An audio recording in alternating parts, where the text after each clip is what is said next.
Hi, my name is Farisai Dzemwa. I'm a Black African migrant in the United Kingdom.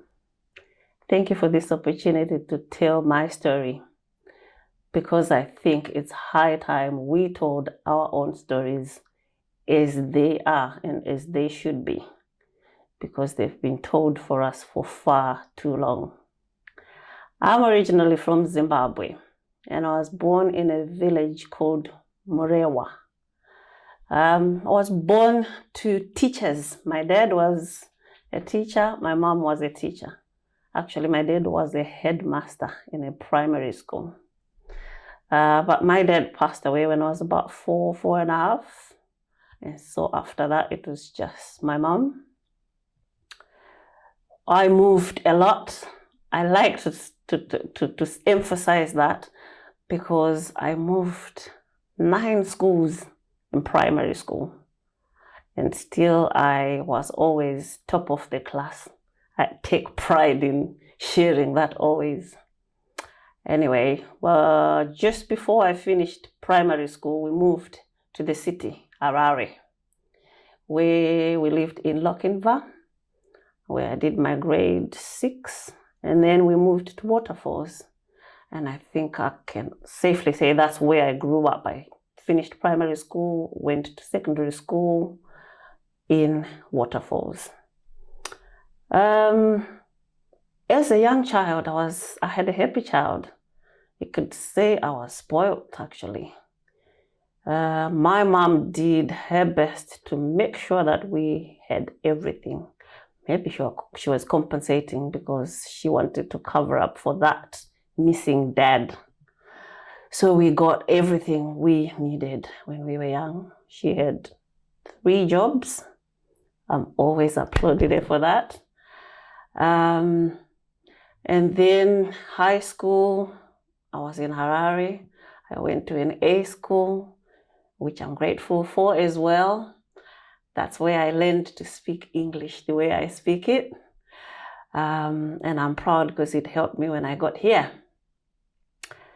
When I was about 16, the joy of childhood was taken away from me by a close relative who sexually took advantage of me. And from then onwards, my life just changed. Many people, when they turn 16, they get presents that they have hinted at when they're heading towards there, or they have actually asked for, or presents that their relatives, friends, parents know you will actually like. But unfortunately, my 16th birthday present was me being sexually abused by a close relative. And then thereafter being told I can't actually talk about it. Because what actually happened is I told the relative, this is what has happened and it's broken me. But I was told, you should not talk about it. And I was given a list of reasons. But today we're not going to talk about that. I'm only mentioning it because it is part of the reason why I ended up leaving my own country. I loved Zimbabwe then. I love Zimbabwe now. But I really struggled seeing this person on an almost day-to-day basis, knowing what he had done and knowing I couldn't talk about it. So I decided I was gonna move away. And that's why I came to the United Kingdom. And to be honest, in my head when I came here, I thought that was my ticket to freedom. This is where I was going to be able to find a way to forget about what had happened. And forgetting would have been easier because I was far away from the person that did it. But when I got here, I was in for a rude awakening because I left that problem back home and came here to face a different set of problems. Right from the airport, I started having regrets. To start with, I had come dressed like an African Zimbabwean princess, dressed up even though I knew that United Kingdom is known for being cold, I can't say nothing had prepared me for the kind of coldness that I faced. And I picked the worst time of the year as well to come here, January. I stepped out through a revolving door and the cold just hit me. And I remember thinking, what am I doing here? Can I even survive this kind of cold? And I actually allowed the revolving door to go round twice. And I went back inside. And I was thinking, I can't stay here. I don't think I'm strong enough for this cold. I remember a security guard laughed at me when he asked me, why do you keep going round? You're supposed to step out. And I said to him, it's too cold. He laughed at me and he said, well, I can help you with that. So he took me in the airport, these shops. So he took me to a sports shop. I can't remember the name. And he said to me, you need to buy yourself warm clothes. He actually explained to someone in the shop that I needed to change. So yeah, I did. And then through the same revolving door, I came out and I faced another problem. Though on that day, I didn't realize it was a problem. It's only in reflection now that that was the first problem that I would have faced besides the cold. Because there were some people that were right outside. They looked at me. I must have looked, confused kind of, and gave myself away as a new person here. And I heard them talking to each other that, oh, there's another one. They come here and they're stealing our jobs. If they don't steal our jobs, they'll just go on benefits and stay there while we work like dogs. And I remember thinking, who are they talking about? Because to be honest with you, personally, I did not see myself as that. I did not classify myself as that. And I would never have imagined anybody looking at me that way. And I guess it's because back home I had worked hard all my life. Watching my mom do her best for us was for me enough reason to work very hard at everything that I attempted in life, and which is why I would never have imagined anybody thinking otherwise about me. I didn't reflect to think that actually nobody knows what I've been doing in Zimbabwe. Nobody even knows why I'm here. But yeah, I was met by the relatives that were meeting me there. And these words that I heard about me being labeled were quickly pushed back of my head. I had to focus on getting used to the cold and making a plan on how I was going to find myself. The main reason I told myself I was coming here was to find myself, because I had become quite muddled back home, trying to act a certain way when I didn't really feel like that.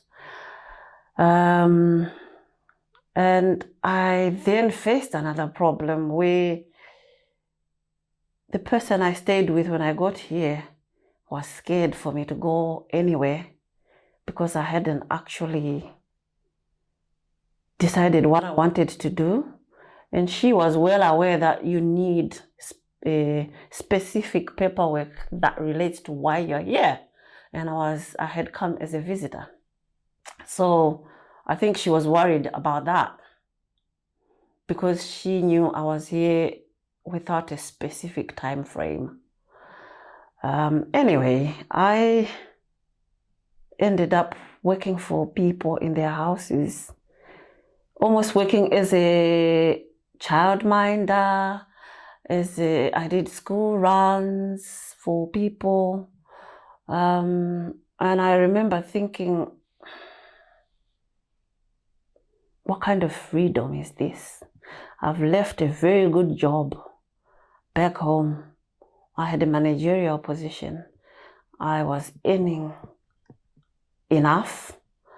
And now I'm here looking after somebody's kids, picking kids from school in the cold. And that was me beginning to get muddled again.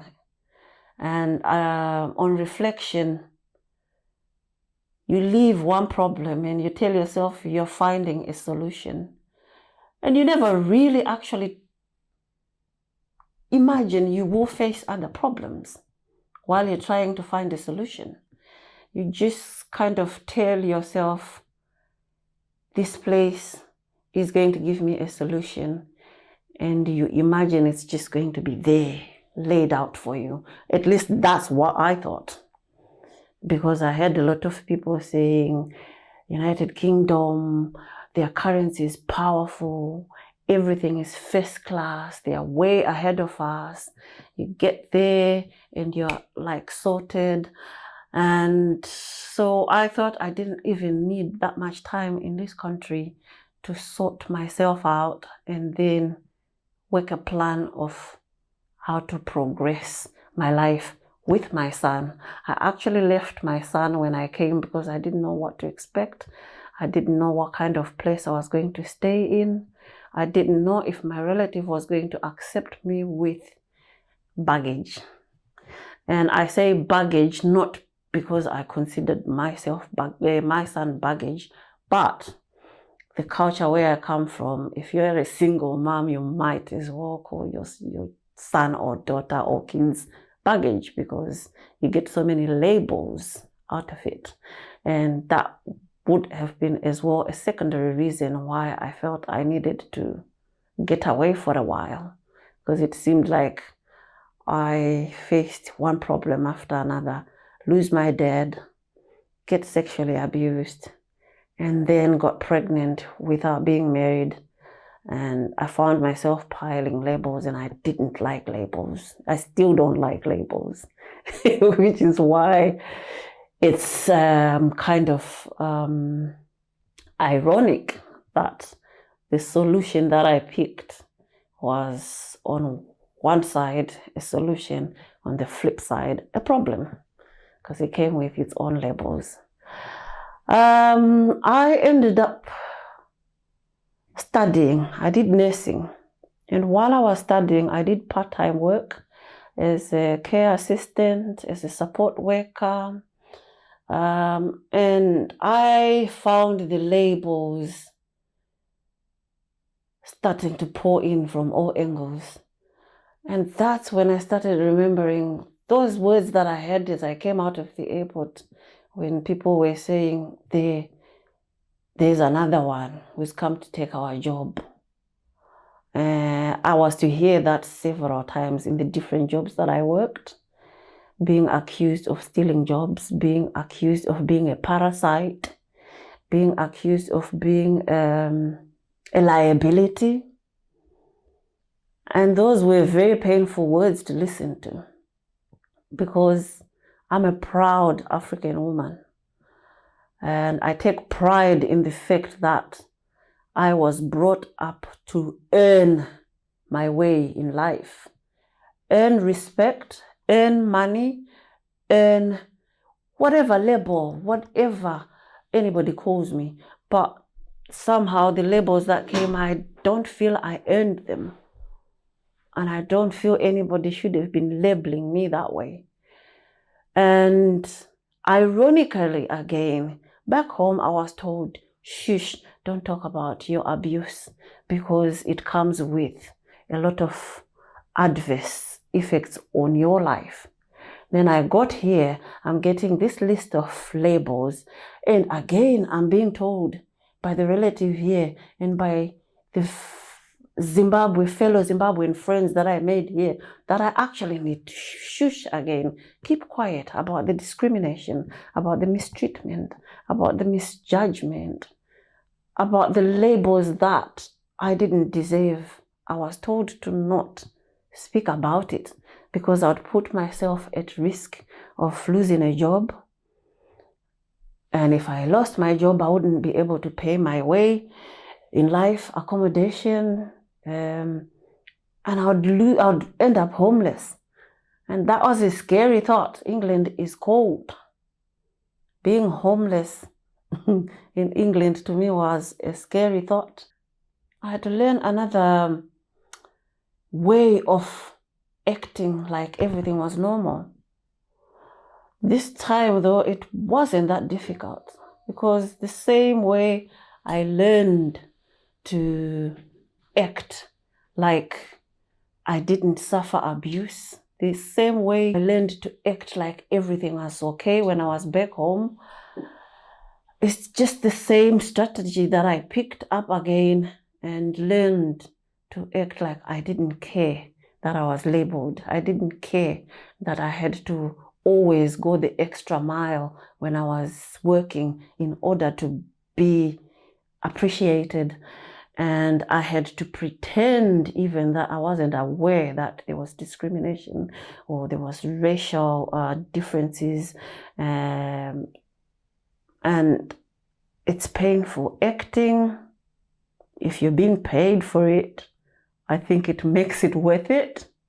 And it kind of fuels your efforts on it. But if you're acting because you have no other choice, that hurts. That's painful. And you learn to do whatever it is you're asked to do it the best way possible. Because as well, you want to reduce the risk of being told you're not good enough to do this job, or you're not good enough to be here, to be studying this course, you're not good enough to be staying in this area. So whatever I've had to do, I've had to go the extra mile. And throughout, I kept thinking, which is better? And then the worst thing is, I watched the news, I listened to the news on radio, and I listened to people talking when I'm out and about in the shops, or at events, or at work, or at uni when I was studying. I listened to people telling my story in a very generalized way, in a very presumptuous way. I listened to people make conclusions about me, blanket judging. And that again hurt, but I couldn't do anything about it. But as time has progressed,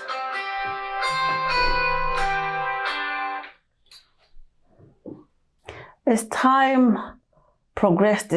went on, I started to feel like I was becoming comfortable in my discomfort.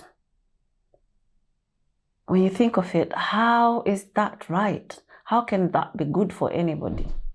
Teaching yourself to become comfortable in what you should not really be comfortable in what you know you're not comfortable in. But you've got to act right. If you're going to be convincing in what you're doing, you've got to act, and you've got to act right. I couldn't be in a workplace and look miserable, because that doesn't work with the customers that you're working with. And I couldn't be in uni studying and look miserable, because that would have interfered with my focus and my concentration. So again, I had to act.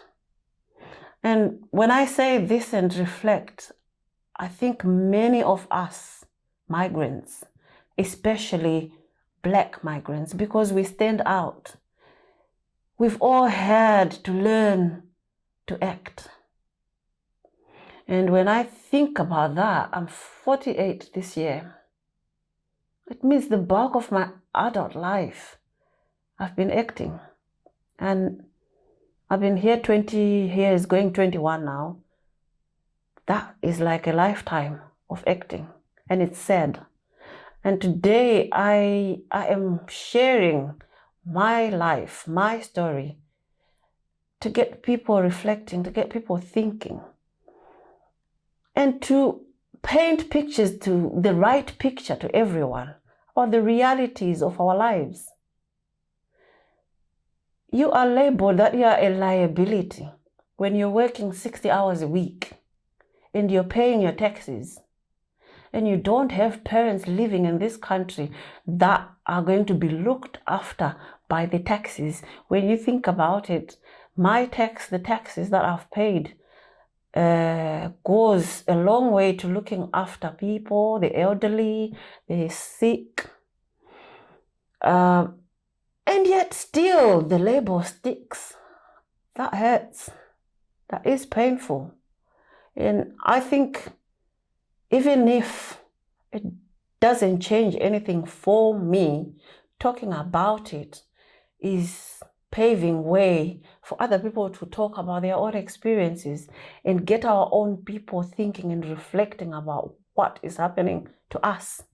Because as I speak, I've reached a point where I ask myself, was it worth it? And trust me, it's a difficult question to ask yourself, let alone be asked by somebody, because I don't actually have a straight answer to that. I'm going to tell you why I started thinking this way. In 2017, being rushed off my feet, because one of the habits that I had created was working hard, working long hours, working many hours a week in order to avoid thinking about the things that were stressing me. And so in September 2017, I was absolutely drained. I was tired. I could hardly think, focus, let alone concentrate. And I remember I had taken up a job in North Wales. I live in Wolverhampton, West Midlands, and it's about 3 hours, 2.5 hours to 3 hours drive. So I'd driven there to take up a job while I actually knew I was tired. But what I told myself was I was going to go early, get to the flat I was using there, rest, sleep, so that I would be revived in the morning to start my job. But I didn't realize I miscalculated my strength. I mean, I've survived so many things. Up to that point, I'd convinced myself that I can survive anything, almost like I'm unbreakable. I've heard some people say, black men don't crack. And I actually believed that myself. And I told myself, oh, you just need a few hours of sitting in your settee, relaxing, watching television, and go to bed early, and you'll be as good as gold tomorrow, start work. But as I turned in front of the flat that I was supposed to be using, I'm not actually sure how I didn't see that it had snowed there. And so where I parked had become slippery. And when I stepped on the brake, the car just rolled into the wall. It must have taken less than 5 seconds, to be fair. But those 5 seconds to me were like a lifetime. I don't know how to explain it, but I watched a slideshow of my whole life in those 5 seconds, from my childhood, before the abuse, to when I actually got abused, and everything else that happened in between until I had to leave home and come here. And then all the moves that I'd made in England, I moved so many times. A lot of people call me adventurous, but they don't know that my moving from one town to another, one job to another, was a coping mechanism. When things became too much for me in one place, be it the discrimination, the labels, or the memories of what happened to me back home, whenever that became too much for me, or if I thought somebody was catching on to that, was actually realizing that something was not right with me, I would move. Because I never wanted anybody to know the real me. When I reflect now, I think it's sad, because I think all the things that happen in an individual's life, the good and the bad, shape who you are, who you become, and who you're going to be. And being ashamed of that is sad and wrong. And yet, that's the only thing I knew to do, to respond that way to it, because the way people talk about negative things makes you want not to talk about it. Unfortunately, it hinders your progress. It hinders you getting over it. It hindered me for many years from getting over what happened in Zimbabwe, from getting over some of the stuff that happened here. I can't go into detail, but I hope at some point in the future I can actually tell some of the stories of the discrimination that I have faced here. When you use the word discrimination without painting vivid pictures, it's very easy to just think, oh, wow, it's just a word. And it's very easy to tell somebody, you know what, don't pay too much attention to it. Don't think too much about it. Don't overthink it. Don't let it get to you. It's easy because the word discrimination does not sound raw, does not sound hard, does not sound painful. But its meaning, when you go through the things that actually are classified as discrimination, it's a raw word. It's a painful word. And so I'm passionate about telling my stories because I want people to actually embrace those images of how painful it is. And this is not just my own people. And when I say my own people, I'm talking about migrants, be them Zimbabweans, Jamaicans, or any other part of Africa. As Black people, Black migrants, be you first generation migrant or second generation migrant. In this country, one thing I've learned is once you're Black, whether you have citizenship or not, you are considered a migrant by many people. You are considered a foreigner by many people.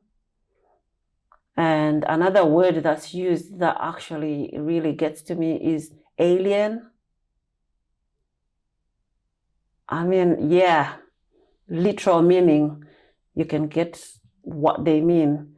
But when you look at discrimination and alien, you can easily think alien is more painful than discrimination.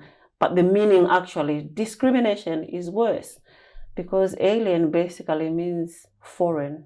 But we associate the word alien with the aliens that you see on television. And so we don't like it either. Anyway, after watching that slideshow, as I went into the war, I suddenly realized that I could die and people would never know who I actually really am. And I remember thinking right back to when I was little. I was very clever. Some of the words I remember being called clever Farisai, intelligent Farisai, bright Farisai, and hearing some people saying, this girl will go far. And yet, all of that got lost in some of the things that life dishes to you. All of that was lost in cultures that do not teach you how to deal with tragedy, that do not teach you how to deal with trauma, that do not teach you how to cope with hardship. You are told that you can cope with this way or that way rigidly because maybe it worked with one person or with a group of people and it becomes custom, it becomes a tradition, it becomes a culture. Once again, I'd like to thank you for this opportunity to tell my story, and hopefully I can tell some more soon.